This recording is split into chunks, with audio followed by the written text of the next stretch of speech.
O Brasil, ele precisa ser passado a limpo. Mas o problema é quem vai levar o Brasil passar por esse estreito e limpá-lo. Esse é o problema. Nós temos milhares de narrativas que foram criadas pelo desequilíbrio. Pelo desequilíbrio. As pessoas têm que compreender que pouco importa o sistema, quem esteja, isso é irrelevante. Irrelevante.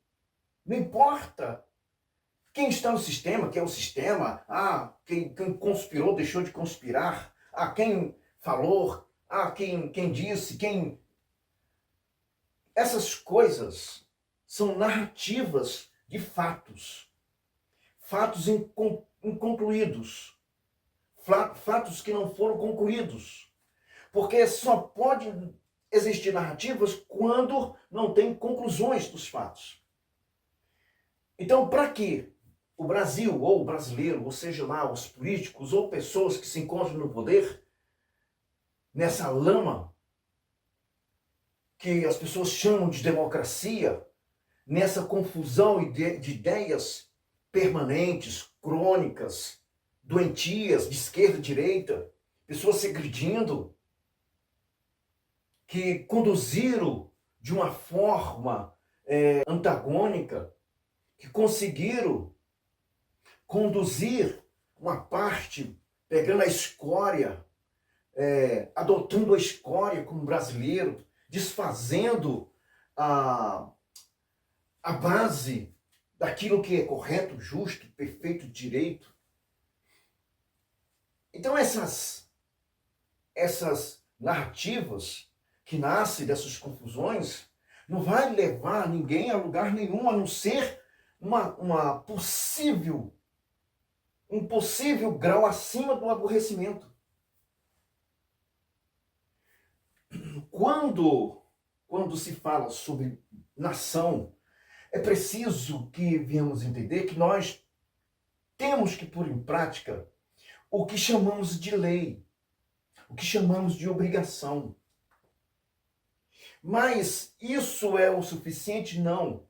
O suficiente é que as pessoas que se encontrem por trás, ou que usem esses instrumentos de lei, de obrigações, elas tenham ética, mas não é ética política, é ética de saber que aquilo tem que ser posto em prática dentro de uma compreensão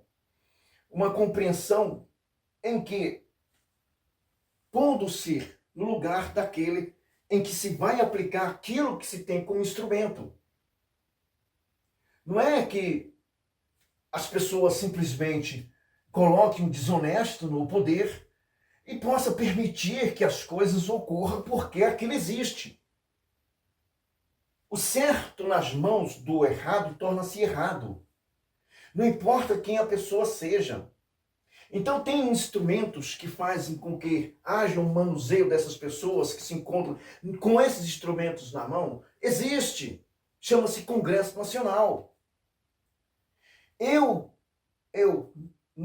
Aliás, todo brasileiro, quando se encontra dentro de uma bolha que não tem mais para onde você correr, não tem mais a quem você recorrer, então nós apostamos numa força coercitiva que possa sim mover elementos que têm instrumentos que fazem incisões de destruições. Essas pessoas têm que ser removidas.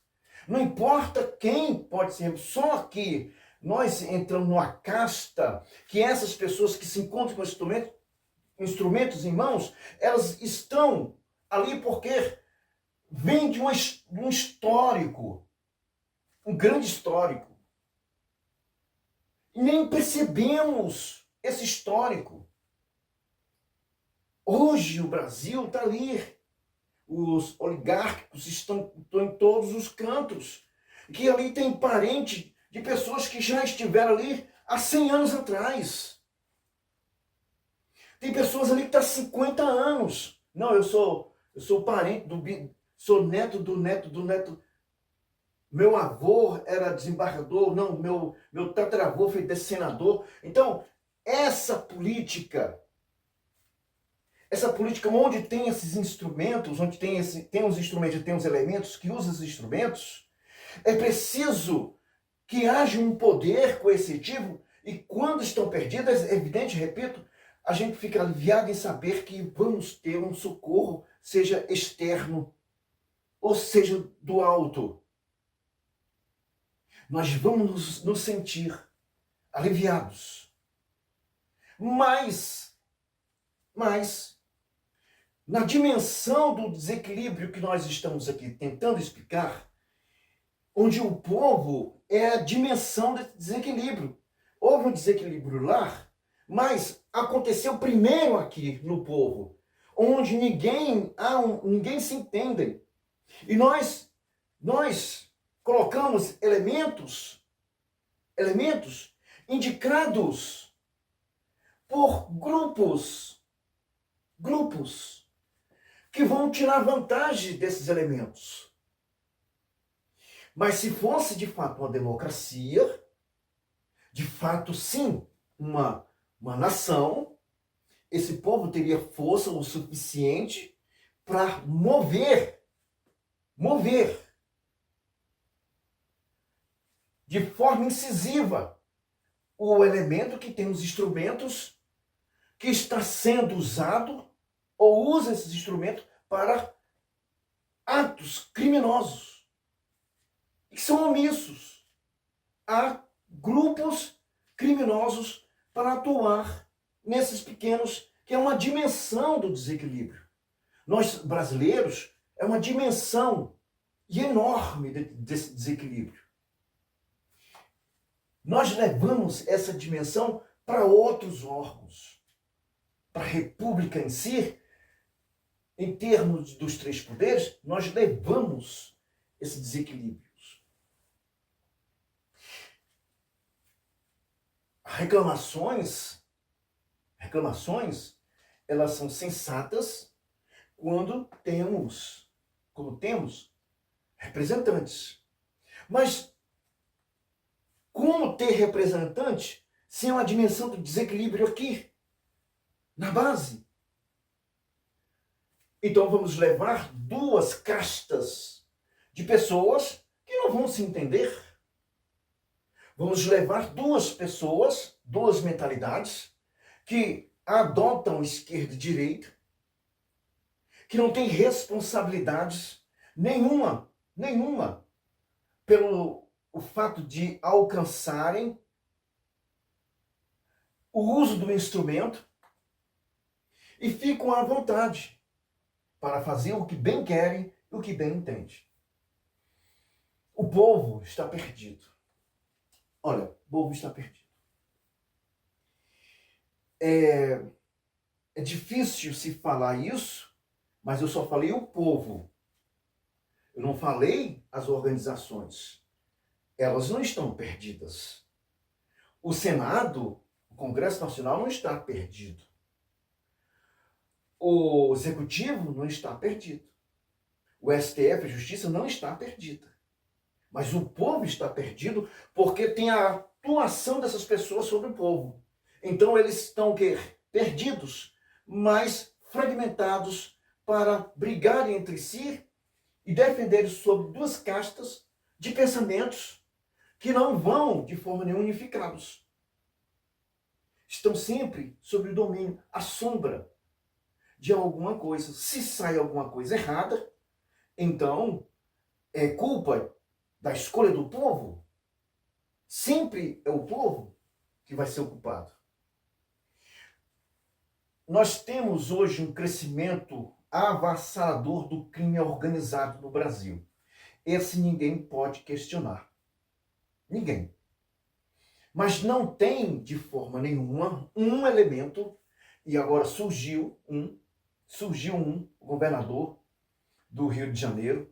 Parabéns para esse homem que teve coragem, está tendo coragem, vai enfrentar uma onda negativa sobre sobre sua cabeça, que eu vou te falar uma coisa. É preciso que haja uma forma de guardar esse homem ou blindá-lo.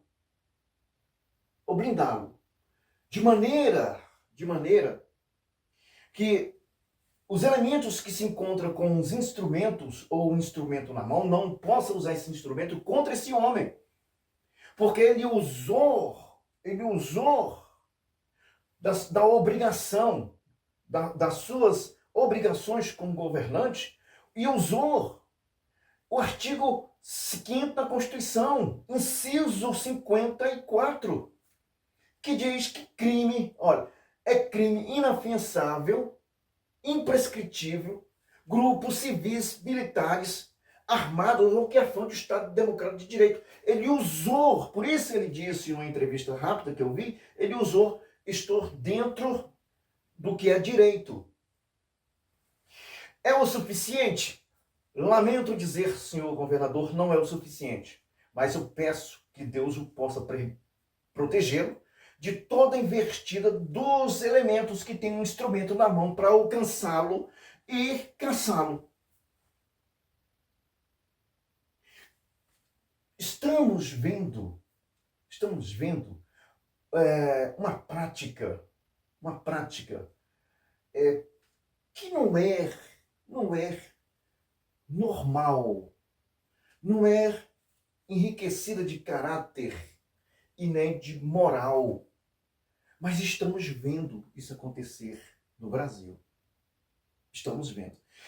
Os políticos, e eu não falo de outros elementos a não ser dessa casta, dessa coisa nojenta. Política é a ciência do bem comum. Bem comum. E precisamos separar essa casta que nós estamos a observar, que é esse Congresso Nacional. Então, essa casta, ela não tem força, e os gritos que nós ouvimos são gritos de pessoas que estão indignadas com o que está acontecendo. É gritos desesperadores. Não há uma prática. Não há uma ação concreta. Não consegue mover 1 milímetro da incerteza, da não prática, da insensibilidade dos presidentes da casa. Não move 1 milímetro. Eles são cegos, surdos e mudos. Mas não tem também um elemento que possa trazer isso à tona, que possa desmascarar esses grupos. O que nós estamos vendo são pessoas que se encontram lá dentro defendendo essa outra castas, não é nem casta, é outras castas de pessoas que se encontram atormentando dia e de noite nos lugares que não tem o amparo do Estado, não por via da segurança, não. Porque a segurança eles querem fazer. O problema é que não tem quem possa autorizar, só tem quem possa não autorizar. O Estado existe para defender a liberdade, a forma expressada, praticada. Não para intromissão, para envolvimento, para impedir. Quando tudo isso está ocorrendo e não estamos vendo a unha do Congresso impedindo esse tipo de comportamento, é porque as coisas já estão extremamente dominadas. Não tem mais para você correr. Então só resta o povo serem iluminados e fazerem com que possam ser de fato um povo. Fora isso não tem. Não tem. Não temos mais a quem apelar. Eu me sinto fora disso tudo, porque eu não vejo motivo nenhum para que as pessoas possam estar discutindo sobre assuntos que não vai trazer resultado, não trazendo resultado para o povo. Então não existe a criação do artigo 3 da Constituição. Não existe. Então existe um desequilíbrio. E esse desequilíbrio, ele tem, ele precisa, ele pede, ele exige a presença das autoridades. Mas, quando nós pedimos a presença do Estado, mas é um Estado democrático, que nasce da democracia. Não é um Estado para intrometer-se na vida das pessoas, decidir o que as pessoas têm que fazer, decidirem escola, decidirem sobre comportamento dos pais com os filhos. Quando um povo é educado, eles sabem muito bem como tratá-los, ou como ser tratados. Porque onde o Estado desequilibrado, ele consegue pôr os seus tentáculos, é o desequilíbrio, é evidente. Não tem para onde você entender. Mas aí, se encontrarmos pessoas completamente desequilibradas, como nós estamos vendo, porque é impossível você estar nas suas faculdades mentais perfeitas quando você defende o crime organizado. Aí não. Não tem como você defender maconha, cocaína, isso como um trabalho, como se fosse uma loja. Não, isso aí não pode. Por favor, vamos racionalizar. Conviver com esse tipo de pessoas e achar que isso é democracia, também não pode, não é. Então, isso mostra o inteiro desequilíbrio que nós estamos aqui falando. Não dá para conviver com pessoas assim. Não tem como você debater. Você tem que expor ideias que possam alcançar pessoas que possam fazer as mudanças. Não se debate ideias como isso. Pelo contrário, as pessoas têm que ser expurgadas da vida. E essas ideias estão sendo cada dia mais multiplicadas. E algumas pessoas chamam isso, não, é comportamento democrático. Comportamento democrático não é isso. Então, logo vejo que nós não temos bom senso em nenhuma das duas partes. Eu não vejo isso com bom senso ou com bons olhos. Eu vejo domínio do desequilíbrio, do caos, que está cada dia aumentando sobre todos os instrumentos que poderiam ser usados para beneficiar a todos. Um abraço a todos. Até mais.